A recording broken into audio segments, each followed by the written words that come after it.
Hi friends, welcome to అప్టెక్ jobs. ముందుగా అందరికీ దసరా శుభాకాంక్షలు తెలుపుతూ మన అప్టెక్ జాబ్స్ వారు ఈ దసరాను పురస్కరించుకొని మీకు భారీ డిస్కౌంట్లు ఇవ్వడం జరుగుతుంది. ఇందులో భాగంగా ప్రస్తుతం మనం ఇంట్రడ్యూస్ చేసినటువంటి క్విక్ రివిజన్ కోర్సులు, అది ప్రధానంగా ఏపీపీఎస్సీ గ్రూప్ 2 మెయిన్స్కి సంబంధించి క్విక్ రివిజన్ కోర్సును కేవలం 299 రూపాయలకే, అదేవిధంగా టీజీపీఎస్సీ గ్రూప్ 2కి సంబంధించి పార్ట్ 1 పార్ట్ 2ను ఒక్కొక్క పార్ట్ను కేవలం 299 రూపాయలకే మీకు అందించడం అనేది జరుగుతుంది.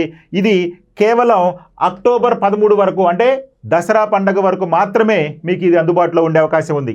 అదేవిధంగా ఏపీ ఎస్ఐ కానిస్టేబుల్కి సంబంధించి క్విక్ రివిజన్లో కూడా మీకు కేవలం 299కే కోర్సు అందించడం జరుగుతుంది.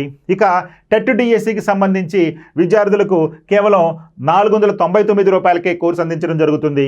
ఇక ఆర్ఆర్బి ఎన్టీపీసీ మరియు ఎస్ఎస్సి జీడీ కానిస్టేబుల్కి సంబంధించి కూడా కేవలం 499 రూపాయలకే ఫుల్ కోర్స్ అనేది అందించడం జరుగుతుంది. ఈ ఫుల్ కోర్స్ అనేది మీకు 6 నెలల వరకు వ్యవధి ఉంటుంది. 6 నెలల వ్యవధితోటి మీకు అందించడం జరుగుతుంది.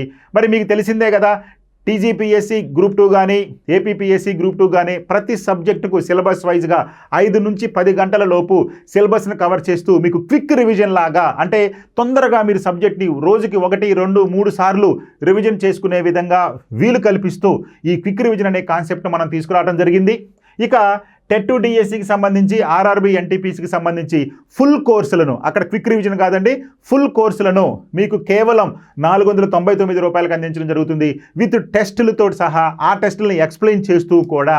సో ఇవన్నీ కూడా కేవలం ఈ దసరా ఆఫర్గా మీకు ఇవ్వడం జరుగుతుంది. అది కూడా అక్టోబర్ 13 వరకు మాత్రమే ఈ ఆఫర్లు మీకు అందుబాటులో ఉంటాయి. వీటన్నింటినీ మీరు వినియోగించుకుంటారని, ఇప్పటి వరకు మీరు యాప్ కనుక పర్చేజ్ చేయకపోతే పర్చేజ్ చేస్తారని మీకు మరొకసారి మీకు దసరా శుభాకాంక్షలు తెలుపుతూ ఇప్పుడు మనం ఈ యొక్క బిట్స్ను ప్రాక్టీస్కు చూద్దాం. First question, national bank for agriculture and rural development, అంటే దాన్ని షార్ట్ ఫామ్లో నాబార్డ్ అంటాం, was established in which year? National bank for agriculture and rural development అంటే జాతీయ స్థాయిలో వ్యవసాయ రంగానికి అధికంగా రుణాలు ఇచ్చేటువంటి అత్యున్నత బ్యాంకు నాబార్డు ఏ సంవత్సరంలో స్థాపించబడింది? First one 1947, 1982, 1992, 1977. ఏ సంవత్సరంలో అండి? 1982 సంవత్సరంలో ఇందిరాగాంధీ ప్రధానమంత్రిగా ఉన్నప్పుడు, ఇందిరాగాంధీ గారు ప్రధానమంత్రిగా ఉన్నప్పుడు శివరామన్ కమిటీ సిఫార్సుల మేరకు 1982లో మన నాబార్డ్ అనేది స్థాపించబడింది మన దేశంలో. ఇది వ్యవసాయ రంగంలో రుణాలు ఇచ్చేటటువంటి అత్యున్నతమైనటువంటి bank. Next second question, which of the following tennis tournament is not a grand slam tournament? Grand slam అనగానే మనకి చాలా ఇంపార్టెంట్. ఈ ప్రశ్న కూడా మిమ్మల్ని ఇట్లా అడుగుతాడు. గ్రాండ్ స్లామ్ అనేటువంటి టోర్నమెంటు ఏ క్రీడకు సంబంధించింది? గ్రాండ్ స్లామ్ అనేటువంటి టోర్నమెంటు టెన్నిస్కి సంబంధించింది. మరి ఈ టెన్నిస్కి గ్రాండ్ స్లామ్లో 4 ప్రధానమైనటువంటి టోర్నమెంట్లు ఉంటాయి. ఇవి ప్రతి సంవత్సరం కూడా ఒక చక్రంలాగా ఒక క్రమ పద్ధతిలో ఈ 4 గ్రాండ్ స్లామ్స్ జరుగుతాయి. ఎవరైతే ఒక సంవత్సరంలో ఈ 4 గ్రాండ్ స్లామ్స్ సాధిస్తారో వాళ్ళని గోల్డెన్ గ్రాండ్ స్లామ్ సాధించినటువంటి ఆటగాడిగా కూడా కీర్తించబడతారు. సో కాబట్టి ఇది చాలా ఇంపార్టెంట్. టెన్నిస్ అనగానే ప్రతి ఒక్కళ్ళ కళ ఈ గ్రాండ్ స్లామ్ టైటిల్ గెలవాలని. అయితే క్రింది టెన్నిస్ టోర్నమెంట్లో ఏది గ్రాండ్ స్లామ్ టోర్నమెంట్ కాదు అంటున్నాడు. 1 Wimbledon, 2 French open, 3 Australian open, 4 Canadian open. మరి ఈ 4గింట్లో ఈ గ్రాండ్ స్లామ్కు సంబంధం లేనటువంటి టోర్నమెంట్ ఏదయ్యా అంటే కెనడియన్ ఓపెన్ టోర్నమెంట్. ఈ కెనడియన్ ఓపెన్కు గ్రాండ్ స్లామ్కు ఏ విధమైనటువంటి సంబంధం లేదు. ఎందుకని? వింబుల్డన్, ఫ్రెంచి, ఆస్ట్రేలియన్తో పాటు యుఎస్ ఓపెన్ అనేది 4వ గ్రాండ్ స్లామ్. వాస్తవానికి ఈ ప్రతి సంవత్సరం ఈ గ్రాండ్ స్లామ్లో మొదటగా జరిగే టోర్నమెంట్ ఏదయ్యా అంటే ఆస్ట్రేలియన్ ఓపెన్. ఇది మిడ్ జనవరిలో జరుగుతుంది. ఆ తర్వాత ఫ్రెంచ్ ఓపెన్, ఇది మనకి మిడ్ మేలో జరుగుతుంది. ఆ తర్వాత వింబుల్డన్ వచ్చేసి మిడ్ మే, అదేవిధంగా మిడ్ జూన్, మిడ్ జూలైలో జరుగుతుంది. అంటే మిడ్ జూన్ నుంచి జూలైకి, అంటే మిడ్ మేలో ఫ్రెంచ్ ఓపెన్ జరిగితే మిడ్ జూన్ నుంచి జూలై వరకు వింబుల్డన్ జరుగుతుంది. అదేవిధంగా ఆగస్టులో వచ్చేసి యుఎస్ ఓపెన్ జరుగుతుంది. అంటే జనవరిలో ప్రారంభమైనటువంటి టోర్నమెంట్లు ఆగస్టు నాటికి ముగుస్తాయి. సో ఈ విధంగా మనకి ఈ గ్రాండ్ స్లామ్లతో 4 టోర్నమెంట్లు ఉన్నాయి. సో కాబట్టి దానికి సంబంధం లేనిది గ్రాండ్ స్లామ్కి Canada open. Next third question, which of the following is false about the president of India? అంటే క్రింది వాటిలో భారత రాష్ట్రపతికి సంబంధించి అసత్యము ఏది? భారత రాష్ట్రపతికి సంబంధించి అసత్యం, రాంగ్గా పేర్కొంది రాష్ట్రపతికి సంబంధించి. The president is the first citizen of country. రాష్ట్రపతి దేశానికి ప్రథమ పౌరుడు. Yes, right. He cannot declare a national emergency.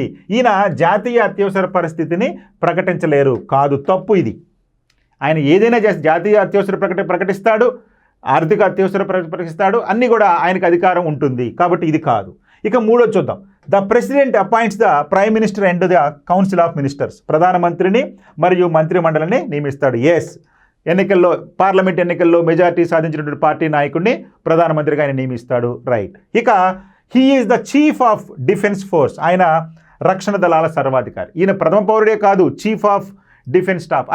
అందరికీ కూడా, అంటే సర్వ సైన్యాధ్యక్షుడు మన రాష్ట్రపతి పదవరీత్యా. కాబట్టి ఇది కూడా రైట్. సో రాష్ట్రపతికి సంబంధించి సరికానిది ఏదంటే he cannot declare a national emergency అనేది తప్పు. He can declare national emergency if requirement is there. Next fourth question, which was the capital of Hoysala empire? Hoysala సామ్రాజ్యానికి రాజధాని ఏది? హోయసాల సామ్రాజ్యానికి రాజధాని దేవగిరి, మైసూర్, ద్వారసముద్ర, కళ్యాణి. సో హోయసాల వంశ రాజధాని ఏదయ్యా అంటే మనకి ద్వారసముద్ర. వాస్తవానికి ఈ హోయసాల సామ్రాజ్యం అనేది దక్షిణ భారత సామ్రాజ్యం, అంటే దక్షిణ భారతదేశానికి చెందినటువంటి సామ్రాజ్యం. ఇది ప్రధానంగా కర్ణాటక, తమిళనాడు, ఆంధ్ర ప్రాంతాల్లో కొద్ది ప్రాంతాల్లో విస్తరించి ఉంది ఈ హోయసాల సామ్రాజ్యం. ఈ హోయసాల సామ్రాజ్యం మొదటి రాజధాని తీసుకుంటే బేలూరు. ఇది మొదటి రాజధాని.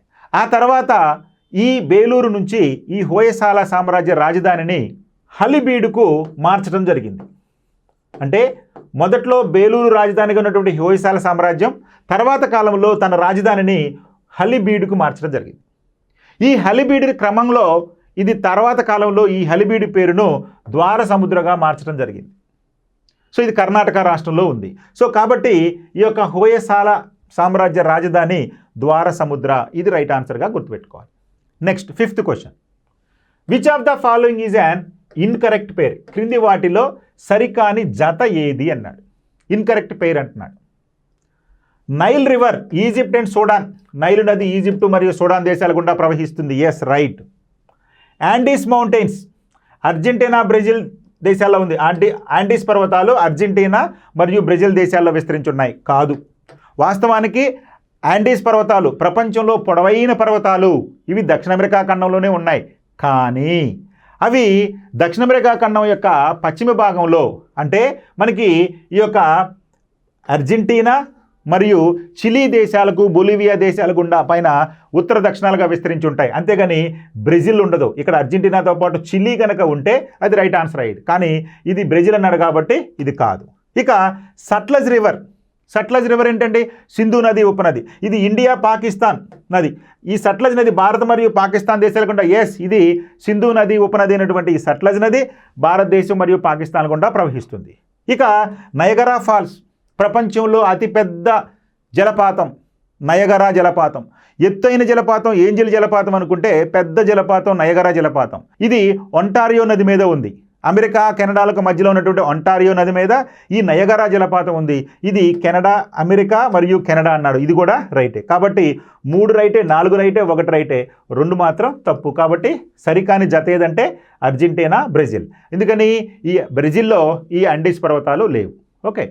6th question, which of the following is a false statement? Which of the following is a false statement? క్రింది వాటిలో అసత్య ప్రకటన ఏది? తప్పుగా జత చేసినటువంటిది ఏది ప్రకటన ఏంటండి? చూడండి. Hotmail was the first free web based email service introduced in 1995. Hotmail అనేది 1995లో ప్రవేశపెట్టిన మొదటి ఉచిత వెబ్ ఆధారిత ఈమెయిల్. ఎస్, ఇది రైటే.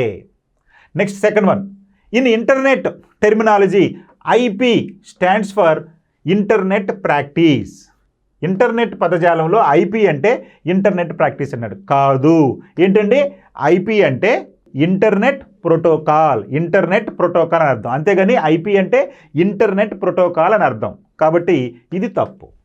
Okay, next third one, Vint Cerf is recognized as one of the father of internet. Internet పితామహుడిలో ఒకటిగా Vint సెర్ఫ్ని గుర్తించబడ్డాడు. ఎస్, ఈ విండ్ సెర్ఫ్ని, అమెరికా దేశానికి చెందినటువంటి విండ్ సెర్ఫ్ని ఇంటర్నెట్ పితామహుడుగా పేర్కొంటారు. ఇది రైటే. తర్వాత the first computer in India was installed at the Indian Statistical Institute at Calcutta. Yes, ఇది కూడా రైటే. భారతదేశంలో మొదటి కంప్యూటర్ ఇండియన్ స్టాటిస్టికల్ ఇన్స్టిట్యూట్ కలకత్తాలో ఏర్పాటు చేయబడింది. ఇది కూడా రైటే. కాబట్టి మనకి ఐపీ అంటే ఇంటర్నెట్ ప్రోటోకాల్గా మనం గుర్తుపెట్టుకోవాలి, అంతేగాని ఇంటర్నెట్ ప్రాక్టీస్ కాదు. కాబట్టి ఇది తప్పుగా జత చేయబడింది. Next 7th question, article 76 of the constitution of India refers to which of the following. మన భారత రాజ్యాంగంలోని అధికరణ 76, ఈ క్రింది వాటిలో భారత రాజ్యాంగంలోని అధికరణ 76 దేనికి సంబంధించినది?